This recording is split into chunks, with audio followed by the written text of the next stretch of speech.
Brimstone VOD. Love me some Brimstone. I love Brimstone on Vine. You ever had those moments where Raze is peeking here and you're over here and you see her and she crosses over, you know she's here. If your teammates are moving up to force a fight, you can bank a molly off of here to land in the TP. So that when it comes out, it's literally right here.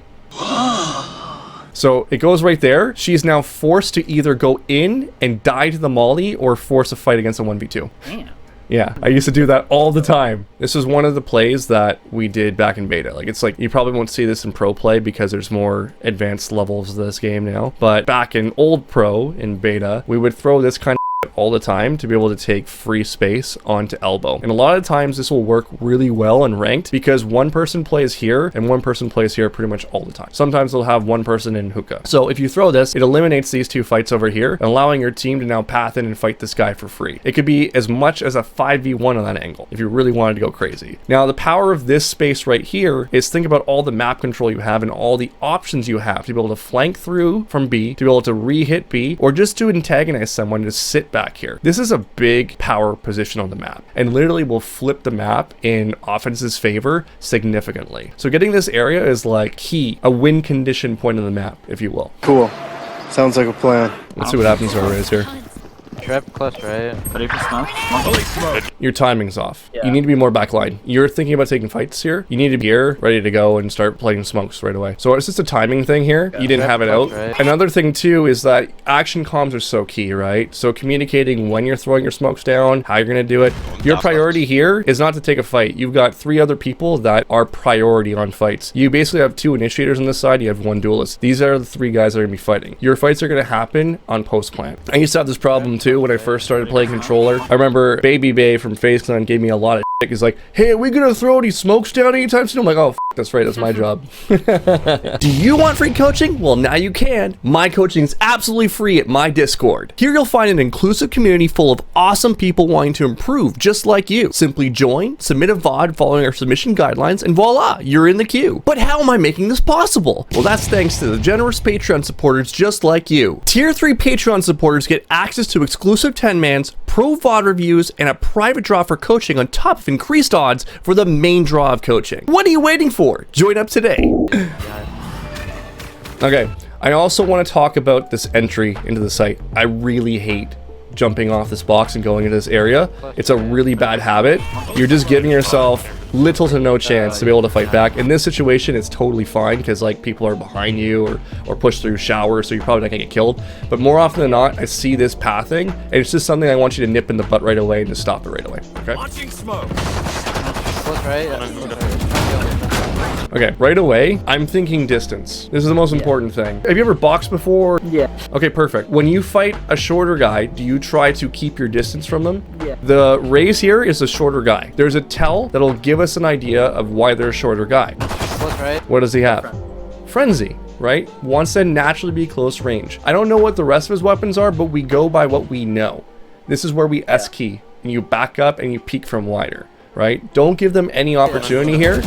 The fact he has a shotgun is just a whole other story, but we knew about the frenzy before it happened. Our choosing of peeking this direction and going this way and closing the distance was actually the reason why we lost this fight. Okay, slight aggression.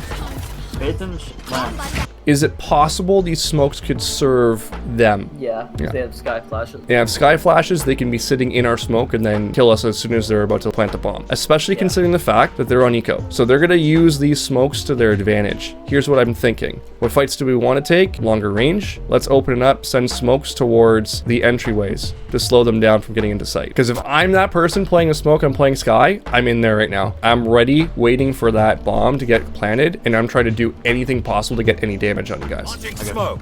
I smoked deep early. Heaven, yes. Jesus Christ. So what happened there when you died was just an awareness thing. Knowing where the threat could possibly be. When you're playing ranked, never assume. So you look at your teammate, he's going towards CT. Now I'm thinking about, okay, where's my threats? The site is most likely clear. This spot is still a threat. CT, is a threat. Showers, I'm assuming, is cleared based on what we've got. So I'm assuming they're going to be in CT and heaven. That's where they're most likely going to be, in this area, these three. So as soon as I expose myself to heaven, my gun is out, because that's always a possibility. Even if it's a fraction of a possibility, the gun is out, because I've been punished so many times doing this that I don't want it to happen again. And that's the way that you should be feeling about it. What are you having? He's having already. There's native. If you're running into sight, how do you do it? Like, kind of like tugging the wall towards the pocket. To the right? Yeah, exactly. Perfect. So we know that people like to go this direction all the time, right? And we know people like to go this way as well. So we're thinking about and visualizing in our head where we need to place our crosshair when we're spamming through the smokes. We're not just shooting things. We're thinking about where we're putting it all the time. You can see this. The smokes go down. You know they come around this way. I would put my crosshair here and just like tap, tap, tap, tap, tap, tap, tap at head level. Get a couple of shots on them. You send some shots into this truck there. You know what I mean? So like think about where you're going, like, because like right now it's above head, I think, and they're like down here. Try to catch them before they get to pocket, because that's where they're trying to naturally go for that cover, right? It should be Sky in here with your chamber, not you.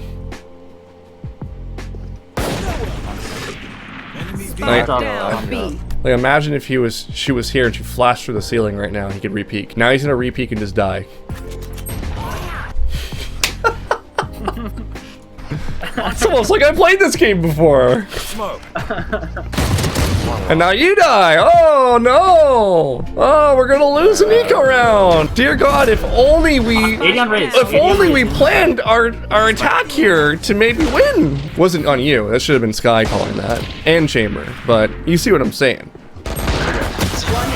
Super left. Player standing. Wow. Good shit, guys. Rough round, eh? Yeah, I don't know. A little rough. We almost lost that. Again, you chose this weapon, so let's talk about that. Why this weapon? Good for this hookah angle.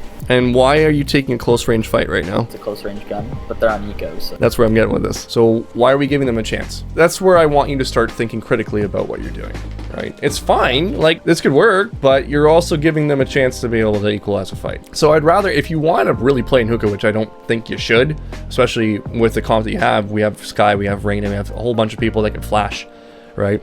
I don't think this is, first of all, this is not the right spot for you. And then second of all, do we have an option to maybe have a bulldog and then peek them deeper if you wanted to, right? Peek them from this angle here and fight them here, as opposed to waiting for them to get close and then equalize a fight with us. Those are thoughts I have. Could we have a bulldog back sight and then watch this angle, watch long, have two people double up on hookah and flash? That's the kind of things I'm looking at. That's how we can take ourselves to the next level here. Oh no. Oh no. I don't know what happened this round. Just chill. They're rotating out, call it out. Go in chamber, go in queue. Brim, what the fuck do you do here, bro? This is so annoying! Come on! What the fuck do you think he's doing? Look, he's got a shotgun! What do you think he's doing, Ghostly? Oh, this guy knows better than you! What the fuck are you doing, Brim? There's only one way to throw your smokes. Only one way. If you throw it any other way, it's a big conundrum. All aim, no brain, Ghostly. Raina knows better. You see someone spotting. Hookah one. Two hookah. We'll take next on hookah. If at first you don't succeed, don't repeek again. That's my that's my little mantra. You're playing an immortal, they will punish you. There's no sense in doing anything more. 5v3. A few moments later. That was all three. Brim was here as well. If at first you don't succeed, don't peek the same angle again, okay? They know you're there, they're coming, and they're pre-firing that angle. Have we learned? Have we learned? Yes? Yeah. Okay, great. You have a beautiful future ahead of you. I can see you getting to Radiant. That's the plan. It's gonna take some time, man, because you're now at, you know, Immortal 2, Immortal 3. It's heavily competitive. Games go back and forth. I've definitely noticed. There's been some demons that I've come across so far. The biggest fix you can have, even against the demons, is just playing textbook wherever you can, because these ranked demons, all doing bad habits. I literally watched a 10s VOD for the tier 3s. I'm not sure if you got a chance to see it. The mistakes that I saw in there were ridiculous, but people are just playing out of ego. So if they're going to play out of ego, you can let them lose and you'll take the higher win percentage. That's how you do it. You can ease your way up into Radiant. The more you make the right decisions, the more you clean up peaks like this one, for example, the faster you will rank up. Strawberry Station.